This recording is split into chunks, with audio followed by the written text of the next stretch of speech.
Assalamualaikum warahmatullahi wabarakatuh. Pemirsa di mana saja Anda berada, selamat berjumpa kembali dengan channel YouTube Insan Dongeng.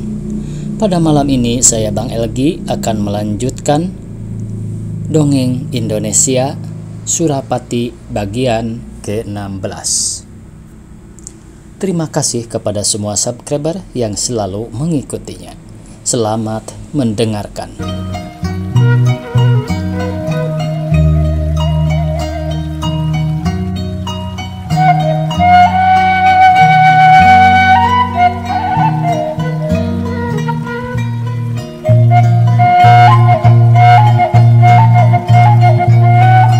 Kami masih belum mengerti ya, tapi marilah kita sama-sama melihatnya. Sampaikan salam kami kepada Sunan ya, dengan pesan bahwa company kurang suka dipermainkan, dan katakan pula bahwa jika Surapati tidak hendak diserahkan Sunan, kami sendiri akan datang menangkapnya ya. Hendaklah Sunan memikirkan bahwa kedatangan kami kemari bukan hendak mencari gaduh ya, melainkan hendak menyampaikan pesan company yang tentu akan menyenangkan hati Sunan. Raden Arya Sindu Raja berangkat menuju ke keraton dengan kawan-kawannya. Panpet, kata Komisaris Tak, telah banyak saya menghadapi kesulitan yang berhubung dengan raja-raja di tanah Jawa ya, tapi baru sekali darahku terasa berdebar. Oh ya, sahut Panpet. Kita tak usah percaya pada tanda-tanda yang serupa itu ya. Sebetulnya saya sendiri agak risau pula. Surat perintah yang diberikan kepada saya termaktub di dalam 61 lembar kertas. Lebih dahulu saya harus melakukan inspeksi di kantor-kantor di pantai utara, dan saya disuruh bertindak di mana perlu. Semua itu telah saya lakukan ya, dengan berhasil baik. Buat penutup, saya disuruh ke Mataram. Terus terang saya berkata, perintah inilah yang saya anggap berat. Tapi apa boleh buat ya, kita disuruh menjalankan kewajiban sebagai ia diperintahkan kepada kita. Pemerintah tinggi di Jakarta memang sudah sengaja mengumpulkan kedua juara itu dalam satu komisi, karena yang berdua itulah yang dipandang cakap untuk pergi ke Mataram. Kapten Tak karena sudah berjasa dalam Perang Banten dan Perang Tarunojoyo, Syah Bandar Van Vliet karena bijaksananya hingga ia dapat menyelesaikan suatu perusuhan besar yang hendak pecah di Madura. Kedua juara itu mengakulah bahwa pekerjaan mereka yang sekali itu sungguh-sungguh tidak enteng, melainkan sangat sulit buat diselesaikannya. Pokok kesalahan ada pada Pandir Kuveler ya, kata Kapten Tak sambil mengeluh. Sepatutnya orang sebagai Surapati itu dijinaki dahulu. Jika ia telah terpikat, baru diringkus ya. Entahlah ya, entahlah, sahut Panpet. Musuh tinggal musuh daripada tersembunyi. Lebih baik ia menjadi musuh yang berterang-terang ya. Tidak seorang pun di antara kulit hitam itu yang boleh dipercaya. Sedangkan macam masih boleh dijinaki Panpet, kata Kapten Tak. Kadang-kadang kulit hitam lebih buas dan lebih curang dari macan ya. Panpet, kata Kapten Tak dengan suara lembah lembut. Rupanya ia tak kuat menyembunyikan kesedihan hatinya. Sekiranya pekerjaan ini salah jalannya, janganlah engkau lupakan istriku yang masih muda dan anakku yang masih kecil ya. Jika pemerintah tinggi di Batavia melupakan mereka, engkaulah yang harus menentuinya. Sudah tentu Tuan Tax, sahutnya. Mustahil saya akan melupakan anak istri Tuan. Tapi jika kita terjerumus ke dalam sama-sama kita mati. Dan apa pula yang Tuan risaukan tentang anak istri Tuan? Bukankah Tuan ipar dari Tuan Direktur Jenderal? Ya, benar. Tapi istriku sering sakit dan anakku masih kecil ya. Makin banyak orang yang akan menentui nasibnya, makin bahagia. Pasal mati bersama-sama itu Hanya aku sendiri yang akan menangkap Surapati mati atau hidup, ya. Engkau harus berkalang lidah dengan Sunan, yang tidak mungkin dengan kekerasan, ya. Boleh dicapai dengan rundingan, kita bekerja berasing-asing, ya. Seorang ordonan datang memacu kudanya mendapatkan komisaris. Ia membawa sepucuk surat dari Kapten Greving. Dalam itu ditulis bahwa Pangeran Mangkubumi minta permisi akan menangkap Surapati dengan laskar Sunan. Lihat, ya, kata komisaris Tak kepada Panpet. Lupanya orang Mataram baru insaf bahwa kedatangan kita kemari bukanlah bermain-main, ya. Sekarang ia sendiri yang hendak menangkap Surapati. Bagus, bagus, bagus, ya.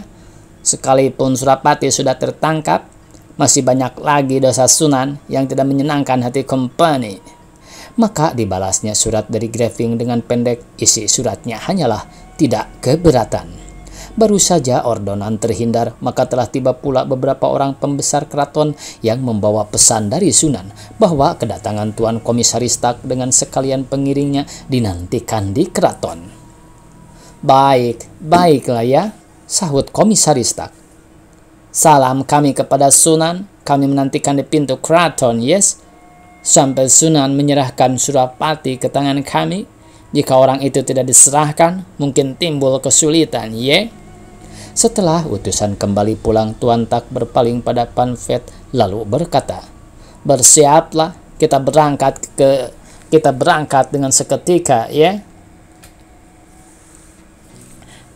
Tidakkah lebih baik jika kita menantikan sampai Surapati tertangkap?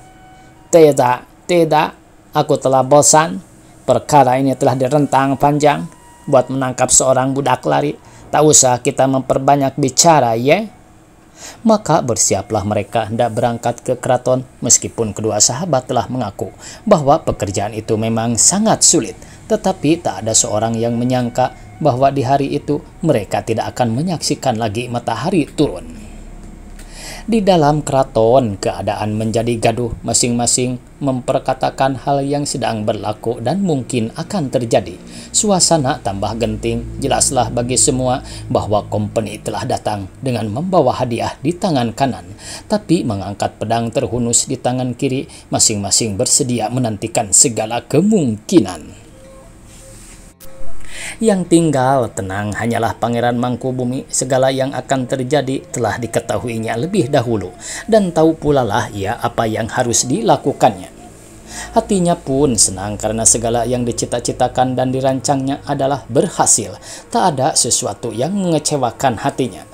Kampung Babirong segera dikuatkan oleh Surapati. Pagar-pagar bambu duri yang kurang rapat diperbaiki. Sekalian orang Bali bersiap senjata, pakaian mereka berbaju dan bercelana putih, serta berdestar kain merah.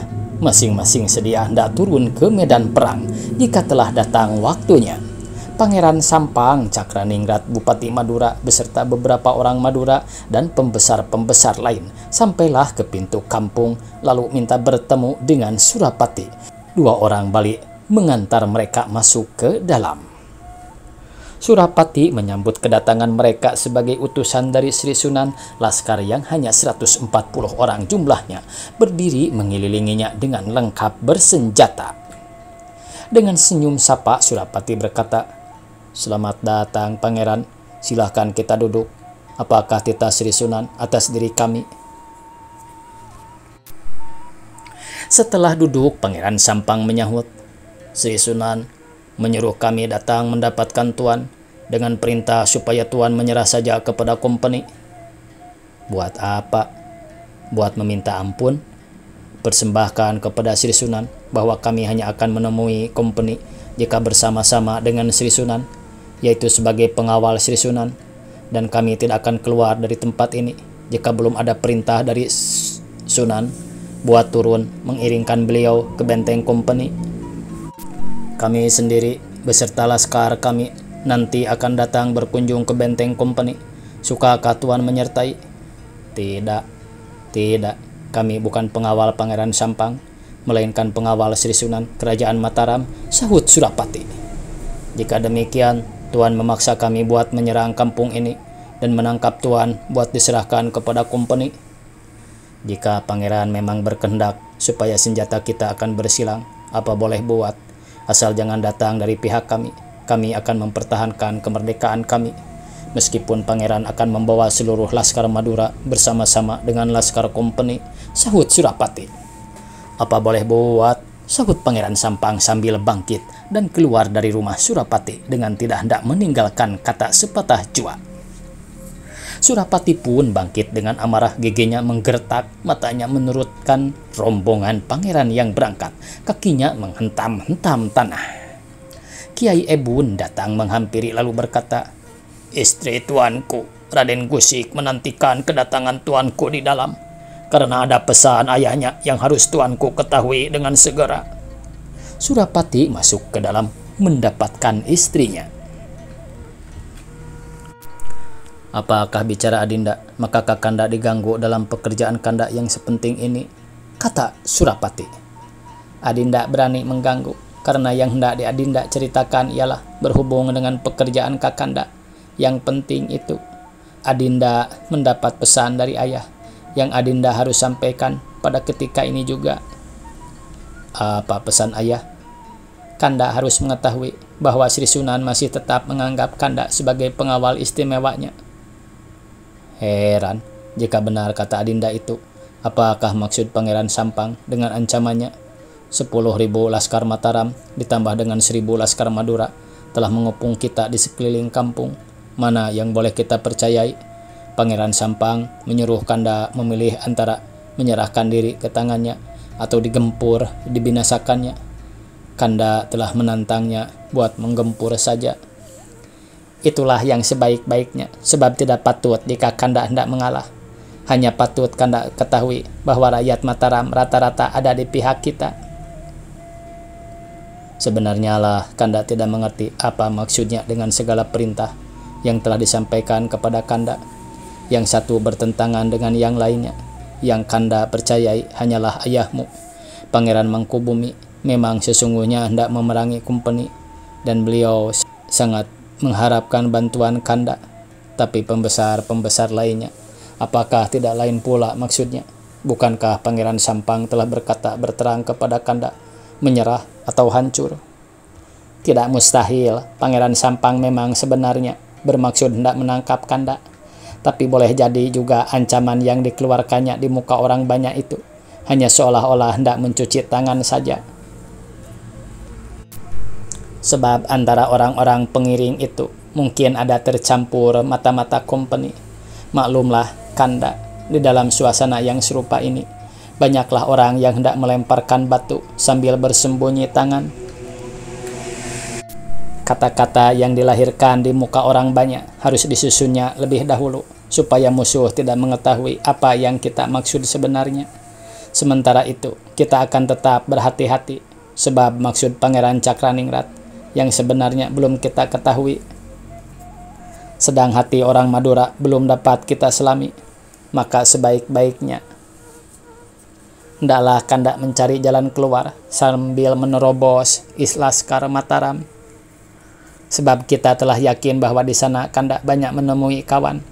Laskar Madura hendaklah Kanda jauhi. Jika Kanda telah dapat keluar selamat, maka masuklah Kanda ke dalam keraton. Surapati menarik napas panjang, lalu mendaham sekali, 2 kali, maka berkatalah ia, "Jika demikian, baiklah, tapi meskipun bagaimana, mereka akan merancang pertunjukan. Kanda berasa wajib akan mempertahankan nyawa Kanda. Jika Kanda dikepung, Kanda akan menyerbu. Sekiranya senjata Kanda tersesat mengenai kawan, itu bukan salah Kanda. Barang siapa yang merintangi jalan Kanda, lawan atau kawan, sungguh-sungguh atau pura-pura, niscaya akan Kanda sergap. Kanda akan mempertahankan kemerdekaan Kanda.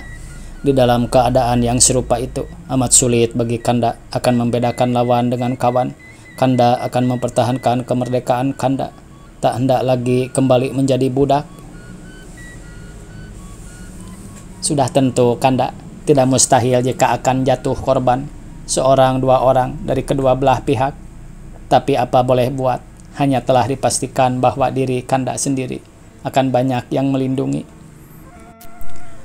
Mereka akan meluangkan jalan untuk Kanda buat mencari perlindungan di keraton.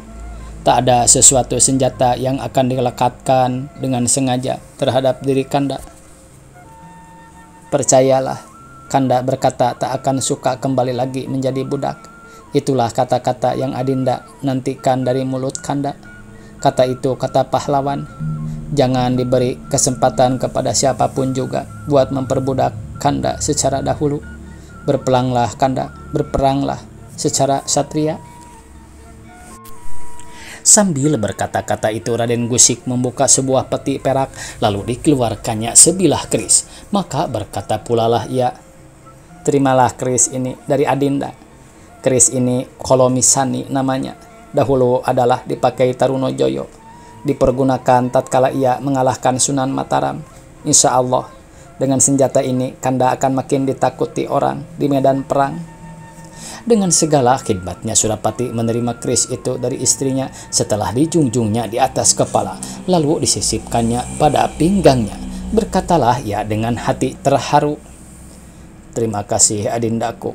Dengan keris ini serta doa dan dorongan Adinda, hati Kanda makin teguh menghadapi segala musuh. Tapi Kanda sangat bimbang bila Kanda pikirkan akan nasib Adinda dengan nasib ketiga anak kita yang masih kecil. Pasal kami jangan Kanda susahkan. Berilah Adinda 4-5 orang pengawal. Katakan kepada Kiai Ebun, janganlah ia menceraikan Adinda barang setapak. Semboyan Adinda sama pula dengan semboyan Kanda. Lebih baik mati daripada menjadi budak. Setelah Surapati meninggalkan istrinya, maka ia pun mendapatkan laskarnya, lalu mengeluarkan pelbagai perintah. Sementara itu kampung Babirong benar-benar telah dikepung sekelilingnya. Meskipun laskar mengepung yang tidak kurang dari 10.000 banyaknya itu belum menyerang, tetapi segala sesuatunya menunjukkan bahwa adanya mereka di tempat itu ialah hendak menangkap Surapati. Sekonyong-konyong terdengarlah suara bedil datangnya dari luar. Surapati memberikan perintah yang penghabisan. Bunyinya, dobrak, dobrak, benteng manusia itu saudara-saudara, dari sini, turutkan aku, rawe-rawe rantas, malang-malang putung, carilah jalan masuk ke keraton. Maka Surapati menghunus keris Kolomisani yang dipegangnya pada tangan kanan dan mengangkat pedang pada tangan kiri, lalu berseru sekuat-kuatnya, Allahu Akbar, gempur saudara, Allahu Akbar, Allahu Akbar, gempur saudara, gempur, gempur, kata suara gemuruh, dan 140 orang kawan-kawan Surapati menyerbulah ke tengah-tengah musuh, mengamuk dan menikam ke segala pihak, sehingga undurlah sekalian orang yang menghalangi jalan mereka. Benteng yang dipagar oleh 1.000 orang laskar yang bersenjata itu bagaikan runtuh. Jalan terluang untuk tentara Surapati yang segera meneruskan perjalanannya menuju ke keraton. Sejalan-jalan mereka mengamuk dan membakar rumah. Keadaan di sekitar keraton menjadi kalut. Ada yang lari, ada yang melarikan anak istrinya, ada yang mencoba menolong rumah atau harta bendanya daripada api.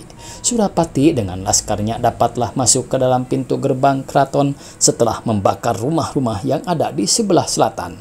Sementara itu Raden Gusik tidak pula tinggal diam. Setelah dibakarnya kampung Babirong, maka buat menambah kekalutan, dibakarnya pula padang alang-alang yang ada di sekitar kampung. Maka berkatalah ia kepada penduduk kampung, di sini kita tidak akan dapat hidup aman. Marilah kita pindah ke pegunungan di sebelah selatan. Ayo pindah, ayo pindah. Lalu berangkatlah Raden Gusik ke pegunungan bersama ketiga anaknya, diiringkan oleh Kiai Ebun, Wulu Kudur, dan beberapa orang pengawal. Pengiring-pengiring perempuan dan sekalian penduduk kampung ada pula turut menyertai. Waktunya habis pemirsa, dicukupkan sekian. Semoga esok kita bisa berjumpa kembali. Billahi taufik wal hidayah. Wassalamualaikum warahmatullahi wabarakatuh.